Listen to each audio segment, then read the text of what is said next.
Hello guys, আজ আমরা could be, would be এবং শুড বি এর ব্যবহার সম্পর্কে জানব।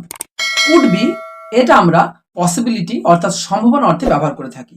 As example, I think he could be at home. এর মানে হলো আমি মনে করি সে বাড়িতে থাকতে পারে। নেক্সট উড বি, এটা আমরা হাইপোথেটিক্যাল ডিজায়ার্স অর্থে অর্থাৎ হতাম হতাম অর্থে আমরা ব্যবহার করি। হতাম বলতে কি, যে আমাদের ভিতরের আকাঙ্ক্ষা, কল্পনা কল্পনা করে থাকি যে আমি যদি এটা হতে পারতাম তাহলে এটা করতাম, এরকম ভাবে সেটাকে বলা হচ্ছে hypothetical desires. Okay, as example আমরা বলতে পারি, if I were a fish I would be swimming in water. অর্থাৎ যার মানে হলো আমি যদি মাছ হতাম তাহলে জলে সাঁতার কাটতাম। নেক্সট হলো শুড বি, অর্থাৎ যেটাকে আমরা এক্সপেকটেশন অর্থাৎ হওয়া উচিত এই অর্থে ব্যবহার করে থাকি। অ্যাজ এক্সাম্পল আমরা বলতে পারি, we should be good human beings. এর মানে হলো আমাদের ভালো মানুষ হওয়া উচিত।